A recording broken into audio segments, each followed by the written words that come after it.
starting the show. We're on Facebook. I can barely hear the music that you're dancing to. I know. It's in my head, that's why.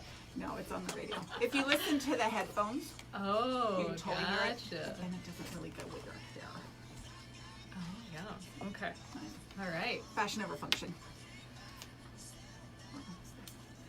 Good morning, everybody, and welcome to the 425 show. I'm your host, Nicole Mangina with Windermere Real Estate. Who else is doing the happy dance today? Kids went back to school. Woo, woo. I know, I feel like I should pop some champagne or maybe do some shots of tequila. Really, what I need though. Where's Jen on that? Jen! I know! We're going to lunch. We are going to lunch. Today. Really, what I need is some green juice. It was a fun summer. Green I know. juice. Wah, wah. So, we'll see how the day ends. But either way, it's off to a good start. Kids are going back to school. We are fired up in our house. Which kind of leads into the whole what you love about the show and what the show is all about, what makes this a great place to live. We have phenomenal schools here, and I just love that. Both public and private. We've been in both with our kids, and the great thing about this area is there's a school out there that works for your child, and I just think that's really spectacular. And usually I have a real estate update. Today, it's more of a prep your house for sale. There wasn't a lot of activity over the weekend, which is pretty normal.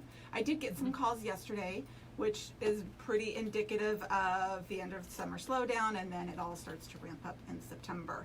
So if you are thinking about selling in September, I realize you cannot read this on the Facebook Live, but I'm holding it up for emphasis. We'll have it on the website after the show, NicoleMangina.com/podcast. Things to do to get your house ready to sell. Clean it up before dressing it up.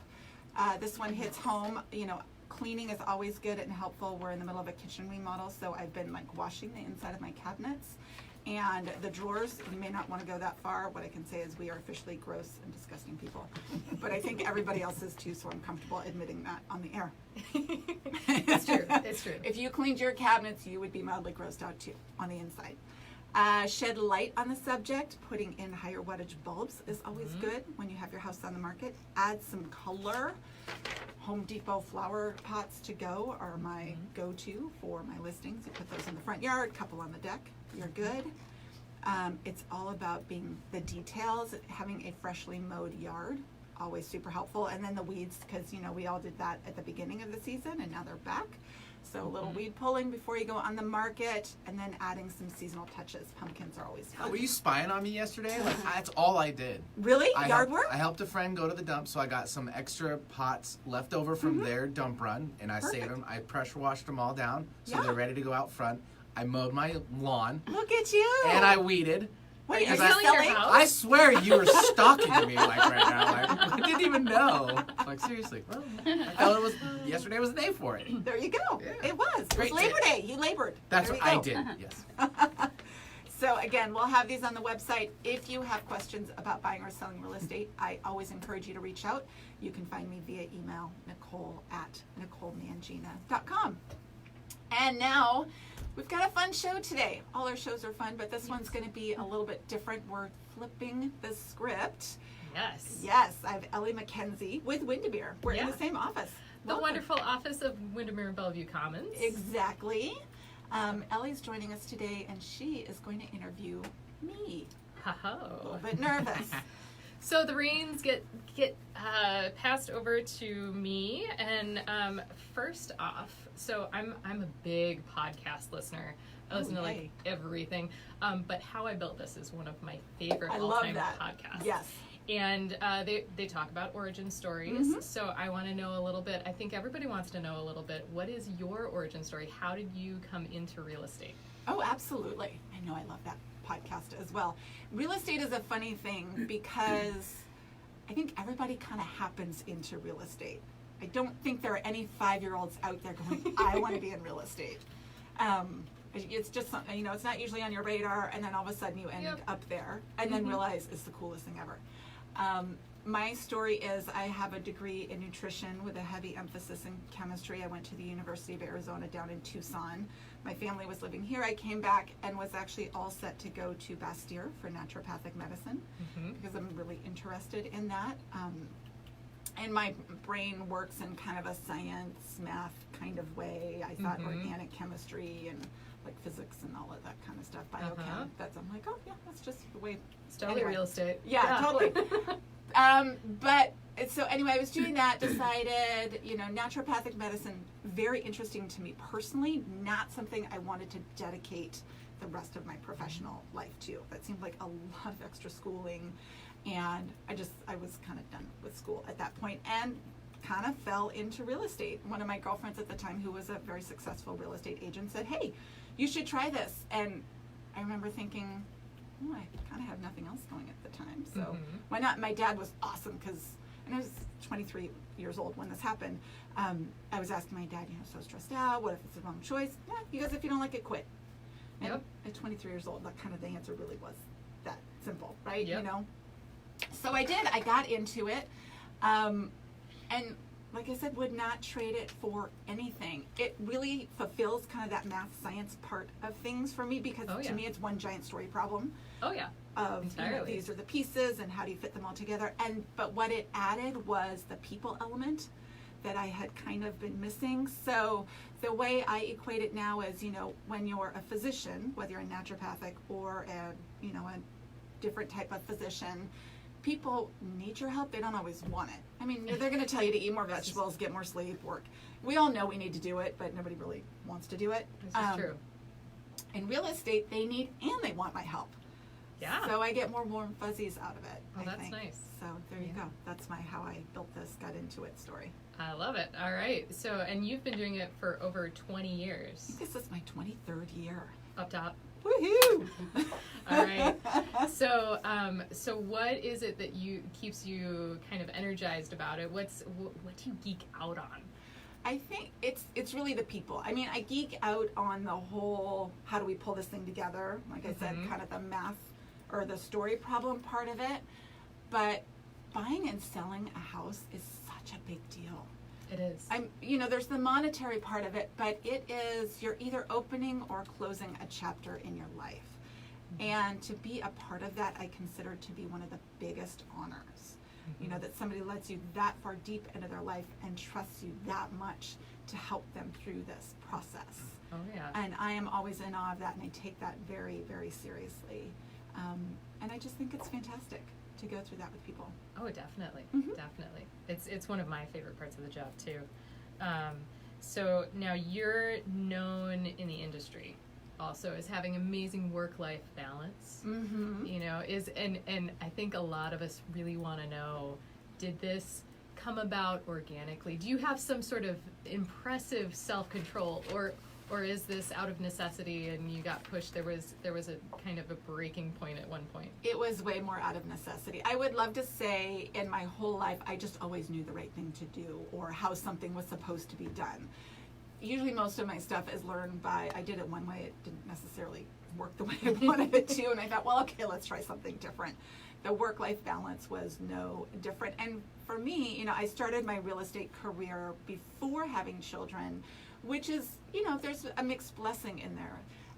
It meant in those beginning times when you're really in startup, because you are a startup company when you start your real estate practice, it meant I had the time to dedicate to that.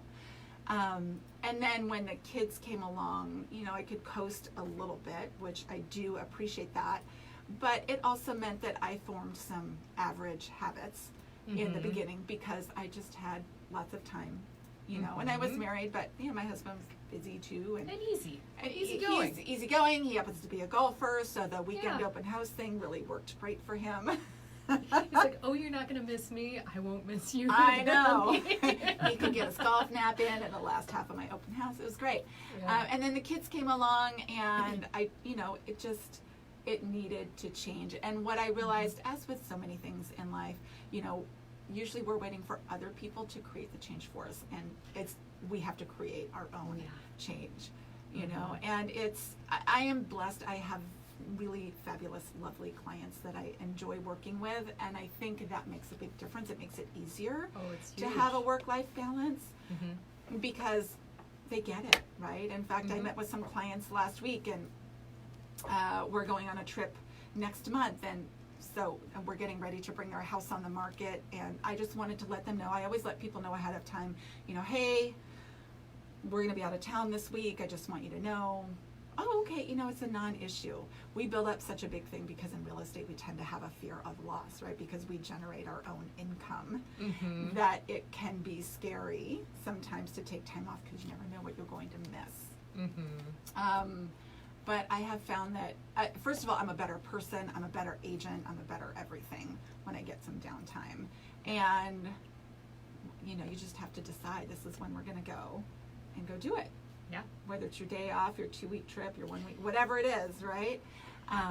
You have to recharge. Yeah. You have to. Yeah. And it's funny because I didn't travel a lot last year because that's my thing. I do love to travel. You know, there's the whole managing the aspect of just daily life with our boys and their baseball schedules, but I also love to travel, and we didn't do a lot of that last year, and I was a little cranky by the end of the year. Oh. So it's fine. Again, that's me. That's just me realizing, okay, that is a big thing for me, and I can't just push it off. I've got to get it back on the schedule. Yeah. So, yeah. So another yoga trip. And we're going to Ireland in a couple of weeks. Ooh. I know, I'm excited. Where are you going? Well, to Ireland, we'll do the bottom half. We're just going for a Okay. week.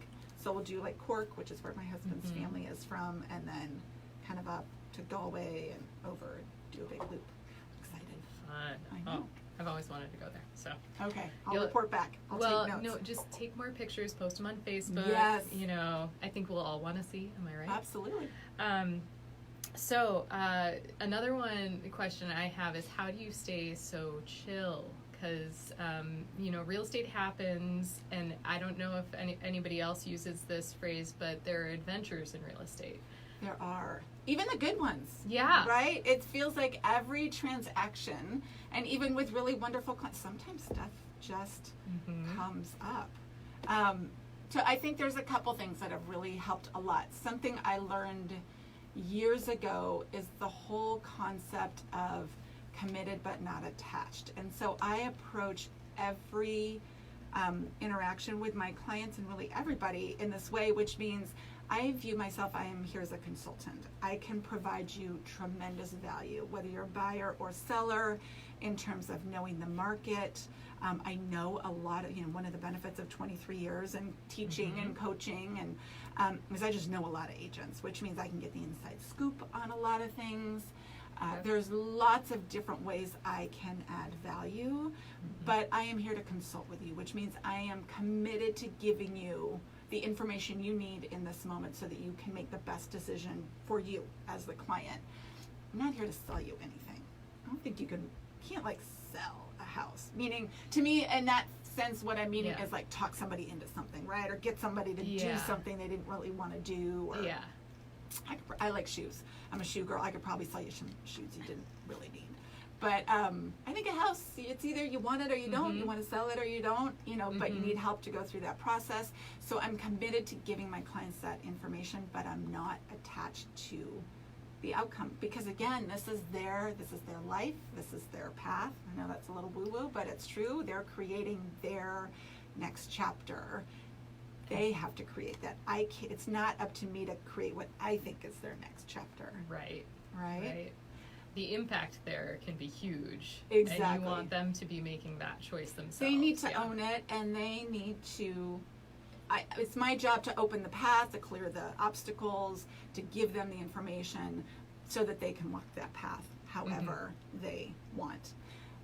It's also, with time in the business age, whatever you want to translate that into, just realizing I, again, really believe everything works out for the best and absolutely the way it's supposed to be. I know we've talked about this. It comes into play in lots of different things, but, with buyers when there's multiple offers, and sometimes if you lose one, it's devastating, and they're so sad. Anytime I've ever had a buyer lose on a house, the one they end up getting is better for them. Oh, yeah. In some way. 23 years, that has been held true every single time. And in the moment when you lose one, and I tell clients that, I always tell them, like, you're going to think this is the fruitiest thing ever, and you're going to want to roll your eyes at me, and it's okay if you actually do, but it's going to be okay. It's going to be okay. It's going to be better. Exactly. Just you wait. Yeah. Totally. Yeah. And I would say the third thing is really leaning on the other people, I work with, I think, phenomenal resources, right? Like my lender, I really trust implicitly, my contractor, my escrow person. When I was younger, I always thought it was my job to really kind of like micromanage everything, right? What's going to happen if I didn't get it done? That's exhausting. Yeah. That'll lead to burnout. Right. But then you realize, like, that's actually not the case. I was kind of laughing to myself a couple months ago. It was one of my listings and the closing was delayed, right? If you've been in real estate probably more than 6 months, you've had a transaction that didn't close on time. Lots of different reasons, but usually there's something with the loan and they need a couple extra days. And I was laughing to myself because way back when, I would have just gotten in there and hammered the lender every 5 minutes, and we would get it done. But, at what cost, right? And this time what I realized was, yes, I do certainly need to stay on top of this. Yeah. But I'm a listing agent. My seller has a house. Currently, this buyer's homeless. My guess is they are making all the calls that need to be made to this lender to work this thing out. Oh, yeah. Because they have a moving truck scheduled and they have nowhere to live. Yep. It's going to be fine. And unless they have really gracious friends that want to let them couch surf for a Right. while, that's generally not going to fly. And a truck that's willing to just circle endlessly. Yeah. Sort of like SeaTac Airport. Exactly. Yeah.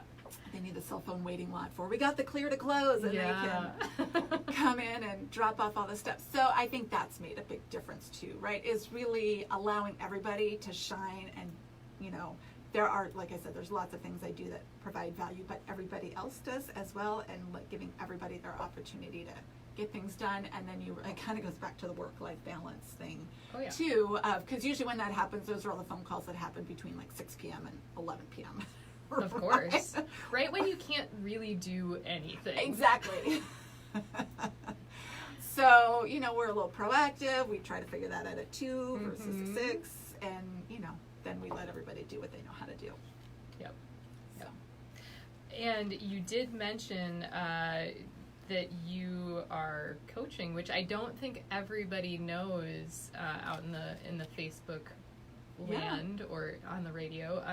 So I used to coach with you, and what brought you into coaching? Why do you teach other real estate brokers? I know, it's my next, anything. I know how I built this. Okay, so I'm going to answer that, but I actually wanted to go back to the whole work-life balance. Okay. How do I get it done? And actually give a shout out to my assistant Jen, because I would be remiss if I didn't give her some credit as well, because she is behind the scenes and she helps with lots and lots of stuff. Because that helps tremendously with work-life balance. I'm grateful. Thank you, Jen. She's the difference between getting it done between work hours and me being up till 2 o'clock in the morning. Yeah, So, yeah. We're grateful for that. Good job. Yeah. Thank you. Thank you. Yes. Good team. Yes. Yeah. All right, back to the coaching. Back to the coaching. So, to say it another way, so you got into real estate coaching at what point in your career? I have probably been doing that for about 10, 12 years now. I have always had coaches personally for my business. I am a huge believer, especially we've talked about this. Real estate is such a funny thing in that on the outside, it seems like we're really social people, which in a lot of cases we are. We're interacting with clients, we're doing all of that, but from a business standpoint, it's often very isolating and lonely because we're on the fly, going to our clients. We work in the same office.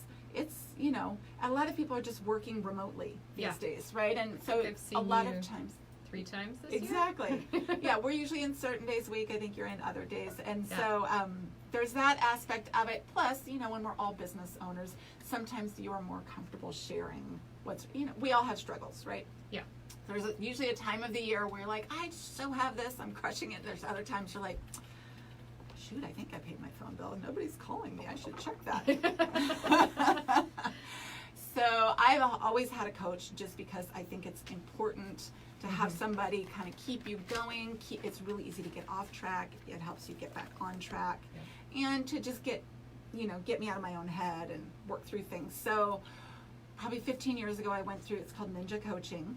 I didn't come up with a name, but that's what it's called. And it really transformed my business. And at that moment in time, all of the trainers were male, which is great. I think having men trainers are wonderful, but as they were traveling around the country, women would come up because you always want to identify with your coach. It's kind of like whatever your biggest resistant point is, you need a coach that can speak to that.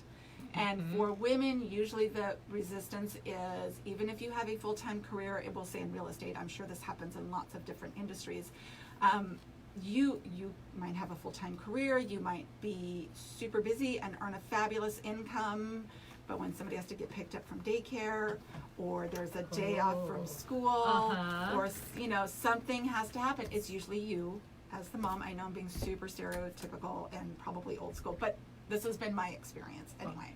Right? I just called my husband on this one, yeah. Okay, yeah, so I know I'm not the only one. So anyway, that's usually the biggest resistant point to then going and growing your business, is how can I handle more when I have these other things that A, need to happen, and B, want to happen. I genuinely want to be able to spend time with my boys during the summer. All of these things. And they would say, well, call Nicole. And so I started getting calls from around the country of, hey, so-and-so said you went through this program and it really worked for you. How did you do it, knowing that you have these other things going on in your life with, your family and stuff like that? So it just kind of happened organically. I love having those conversations, both the tactical side of them and the mindset side of them. So with getting into the coaching, it keeps me in that frame of mind, and it's the whole, I don't know what the actual line is, but basically, to really learn something yourself, you should be able to teach it to others. Right? It's true. So, there's nothing that makes me happier than when I help an agent and they that's maybe been struggling with something, and you see that light in their eyes. I know you've had it, of like, I could do that. That could work, right? And then they go do it and it works, and you're like, I will celebrate somebody else's success. Yeah. Probably more than my own, quite honestly, because I just think it's so cool. So fun to watch. Yeah. It's so fun to watch. Miraculous, right? Yeah. To watch them go from one to the other and have that success and just feel that sense of confidence. So that means a lot to me. And it keeps me, I feel like I'm a better agent with my own clients, because then I'm staying on top of things and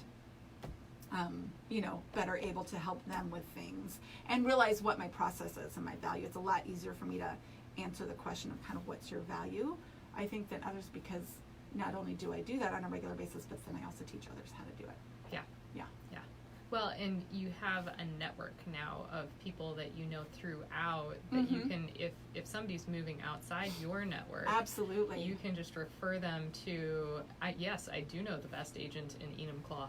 Which, exactly. Or these other locations throughout the country, really. Absolutely. In fact, I just had some clients who bought a house down in San Diego. I was able to connect with them with an agent, which again, that kind of goes back to my original philosophy of considering it such an honor to be a part of their lives, and I can make sure that they are well taken care of in that next chapter. And I just got a referral this weekend from another agent in Seattle who doesn't work the East Side, who, because that's the other big thing, right, is now that I've been doing it longer, certainly in the beginning it's have license will travel. I think I've sold stuff all over the state, but now I'm much more contained in my geographic area, which I think really helps ultimately my clients, because the more your agent knows the area that they're working in, the more inside scoop you're going to get. Exactly. So, yeah. You know all about the schools and everything. Exactly. So coming back, this is just full circle, back around to schools. Totally. I know. We just can't help ourselves. All right. So I have a final question, and I don't know exactly. It looks like we've got some time for it. So my final question is, we all know that there's some Nicole Mangina magic. Oh. What is it? Where do you keep it? I wish I knew. I think I would say my magic, what my clients tell me my magic is that I just show up and tell them the truth. It kind of goes back to that committed but not attached. A lot of my business is referral, which means I work with a lot of people more than one time, repeat and referral, or they send people. I tell people what I think from the very beginning. And I've had clients come back and say, we came back because you told us what you thought before, even though we didn't like what we thought. So it doesn't mean it's always sunshine and roses.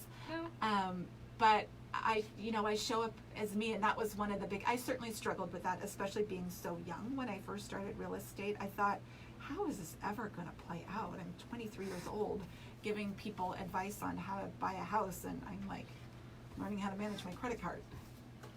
But sure enough, 23 years later, here I am, right? Still, so it worked. Yeah. But when I was younger, I certainly struggled with the how am I supposed to be? What's the look? What's the persona? Yeah. What's the right? I don't know. Yes, I don't think anybody wants to look like a realtor. It's one of the benefits of living in the Northwest, though. Yeah. I think we get a lot of latitude in That's true. what our look can be. That's very true. But some of the best advice I got early on in my career was just show up as you, and I think that's made the biggest difference for me and my clients. Yeah, I think that is some of the best advice that I've gotten. Right. Because people will come back to you if they like you, and if they feel like you're giving them good advice, which you are, because you're just telling them how it is. Right. Exactly. And to me, that's one of the best things about being in real estate is, in our area, there are thousands of transactions every single year. Oh, yeah. Way more than I could ever have any aspiration of completing all by myself, right? Yeah. Even with Jen, I mean, we have capacity. Yeah. So the beautiful thing is I just need to connect with the people that I connect with. They see value in what I have to offer. We feel like we're a good fit, which means there's a whole lot of other people that I don't have to worry about whether I connect with them or not. I know there's somebody out there that is perfectly matched for them, and they'll have a fabulous experience, but I might not be the right person for them. Yeah, there's a pot for every lid, or a lid for every pot. Ooh, I I'm like sorry. It's the same, yeah. They all go together. Water finds its level. There's so many There of you these. Yeah. All right. So, is there anything else that you're getting ready to do, looking forward to in your business? September is back to school, which is also, I think, back to work time. At least it is for me because I goof off a little during the summer. So I think it's just reining everything in, reconnecting with clients. I'm always curious to see how the fourth quarter goes. It looks like it'll be busy. Oh, yeah. I think it's heating up. Yeah, and just staying on top of the market. So I think it's going to be super fun. All right. Yeah. Well, wonderful. All right, Elly, thanks for being here today. It was fun being a guest. Thank you. I appreciate that. Yeah. Thanks, everybody. Have a great week, and we'll see you next Tuesday. Bye-bye.